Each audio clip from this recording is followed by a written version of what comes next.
Hey, what up, yo? This is Gordo Rojo. You just tuned in to Up North Talk, Prison Talk.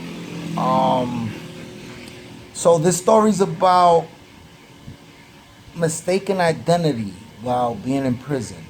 You know, before you you know go ahead and get into any drama, which it could happen to anybody while you in prison, especially if you in a gang.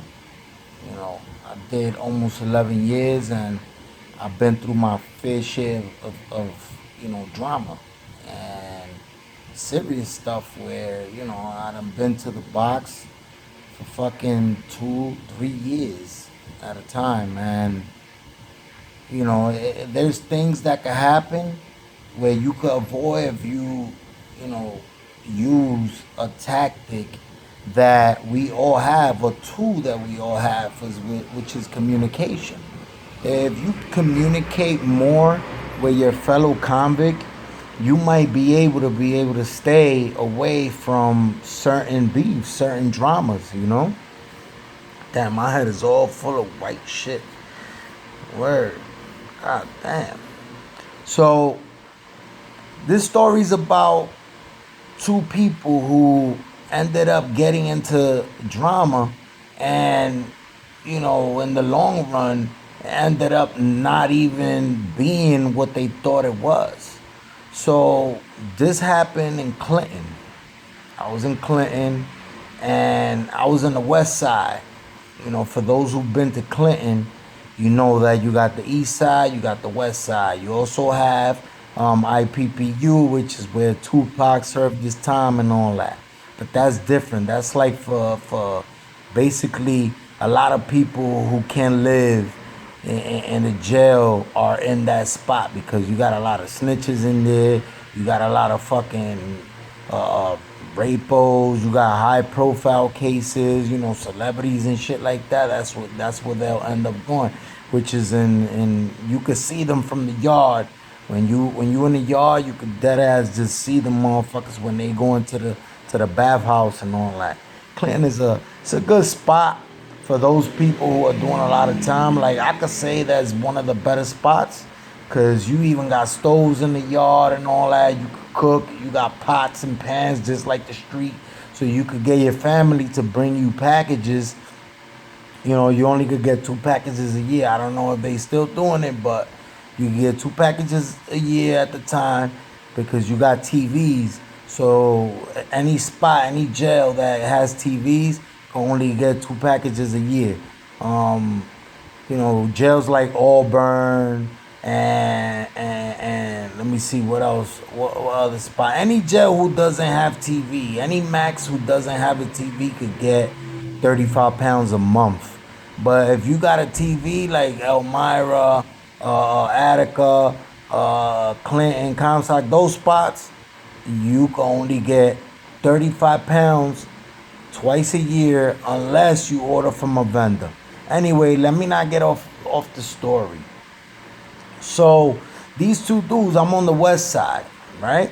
And there's this one dude, Dominican cat, that he says that another Dominican cat, I'm Trinitario by the way, I'm a tribu, so he says that this other Dominican cat that's on the east side was the person who killed his like brother, but they're like best friends, but they were like brothers. So he says that son was the one that killed his brother. So he ends up wanting to beef with this dude. So, you know, me personally, in the mess hall, I tell him he's my bro. He's my like that's my guy. Like I fucks with the dude. So I tell him, yo, dogs. There's a dude that's on my side that's saying that he wants to go gun to gun with you because you are the person who killed his, his boy or his brother or whatever the fuck. So he's like, alright, so fuck it, set it up. You know what I mean? So on my part, on his behalf, and on everybody's behalf, we all went at it the wrong way because we didn't investigate or nothing. Son said he wanted to go gun to gun with him. I relayed the message and we set the ball into action, point period. You know what I mean? Instead of actually investigating the situation, paperwork. Okay, so you say he killed your brother. Okay, so show me, prove to me that he's the person by giving me some type of black and white proof of the situation of the occurrence that you were explaining to me that he's the one that responsible for the shit. You know, that's something I learned after that experience because sometimes we need to go through shit to be able to, you know, understand that you sometimes need the tool of conversation so that certain shit won't happen. You know what I mean? So I'm telling you this story so that maybe you can learn from my experience if you ever have to go through something similar, which I pray to God that nobody looking at this video has to go through any time in prison. I don't wish prison on my worst enemy. You know what I mean? So, you know, we ended up bringing dude to the west side so that he could go gun to gun with this guy. So when he comes into the yard, the dude that he was gonna go gun to gun with, he's in the yard first. So I tell him, yo, when he comes out, be ready, go up Clinton. The yard is real big. You got a lot of stoves and it's by section like food courts. You know what I mean? You got a picnic table. In each court, you have a picnic table, a little area that you could actually they give you seeds to plant like lettuce, tomatoes, zucchinis, all that good shit. Like the summer is crazy in Clinton because you got the Chinese motherfuckers making Chinese food. You got motherfuckers baking, making cakes. You got motherfuckers making breakfasts and shit like, you know, pancakes with sausages. And they sell that shit. Like they give you 3 patties and a soda for a pack of cigarettes at the time, right? So you in Clinton, I gained like 100 pounds fucking with Clinton. So when my bro comes out to the yard, I'm like, yo, son is waiting up.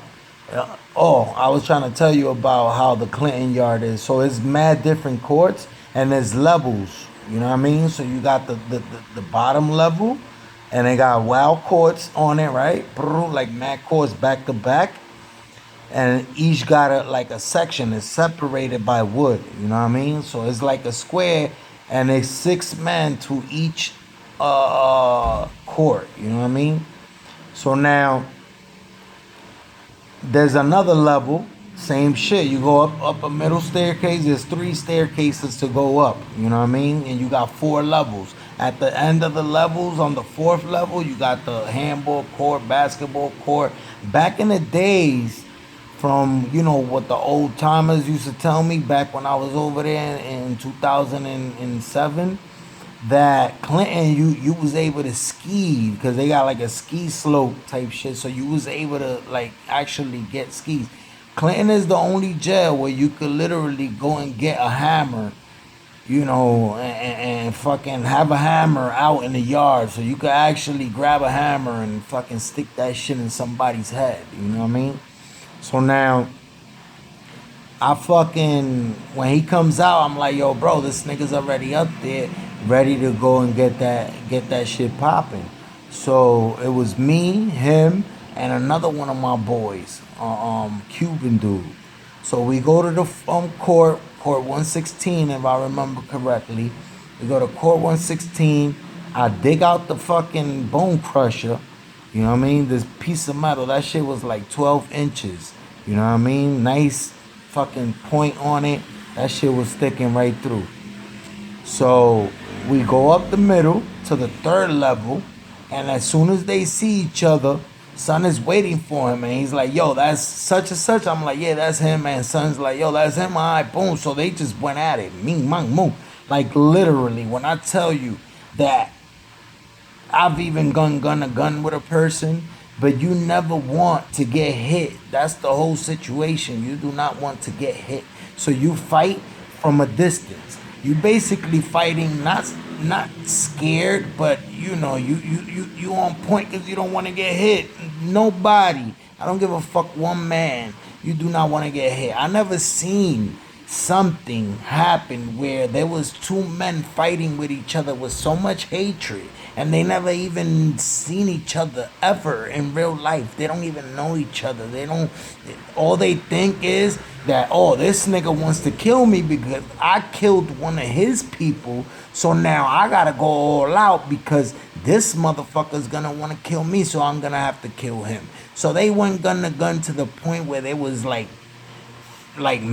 they grab, it looked like if they grabbed like and wrapped their hands and just fucking stuck with each other, and they was just stabbing each other back to back. Yo, they must have stabbed each other at least 7 to 8 times before they separated, because my man hit the dude that says that he killed them. He stuck him right here. The knife went in. The bone crusher is a flat piece of metal like this, 12 inches long. And the shit, yo, it looked crazy because it went in through here, boom, and it came out the other side.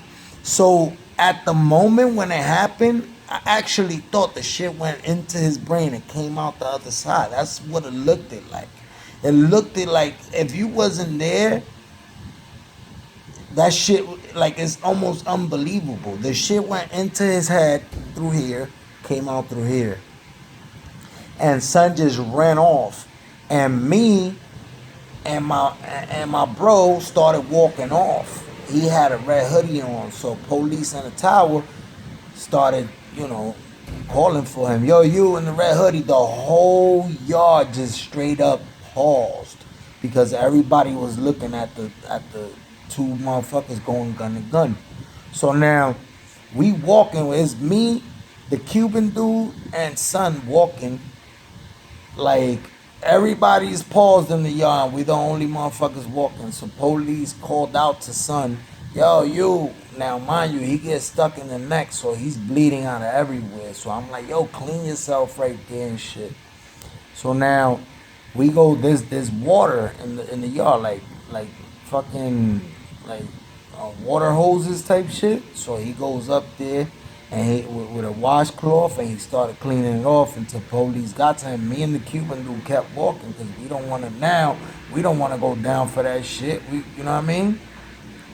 So now they grabbed him up, you know what I mean, and they took him out the yard. And the other dude that got stuck in the head, he had to go and straight up like report the shit because he was bleeding crazy.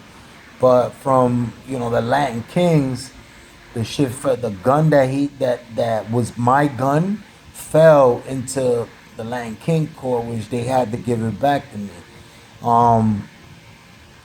So now son gets out the yard, they both leave the yard, whatever. When they both in the box, moral of the story is this: that when they both in the box, they went to the infirmary, they got cured and all that, stitches everywhere, boom, and when they in the box and they start talking, you know what I mean?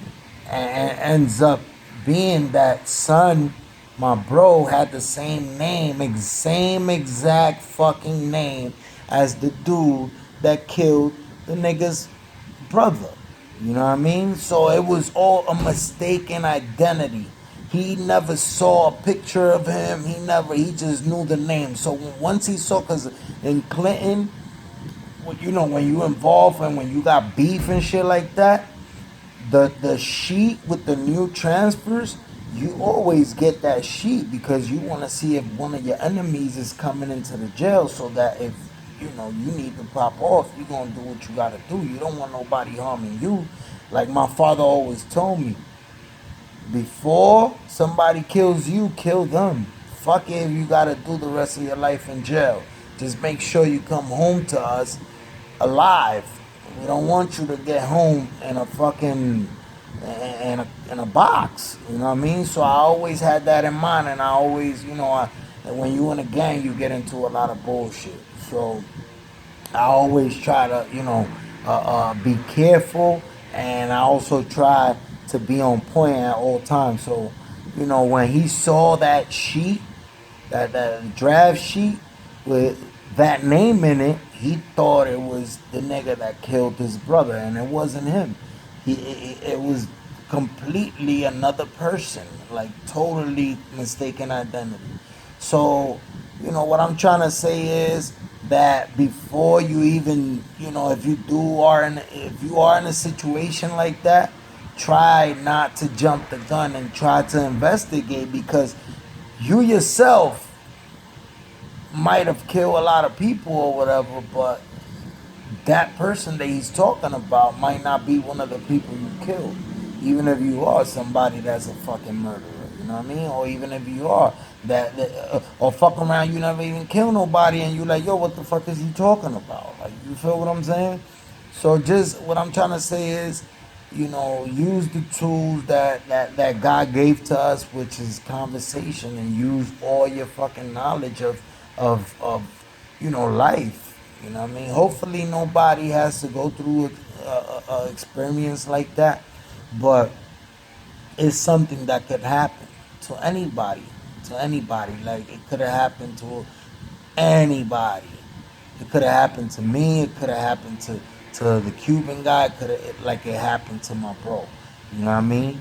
And years later now, all these years pass, we home now, and we talk about it, and it's like, damn, we could have avoided all of that. All that didn't have to go to that extent if we would have, thought about it, like actually stopped to think before you say, "Oh, this motherfucker want to go gun to gun," then fuck it, I'm gonna go all out with this nigga. Like, nah, it doesn't need to go to that extent. So, my tribus, yo pati libertad, and you already know, man.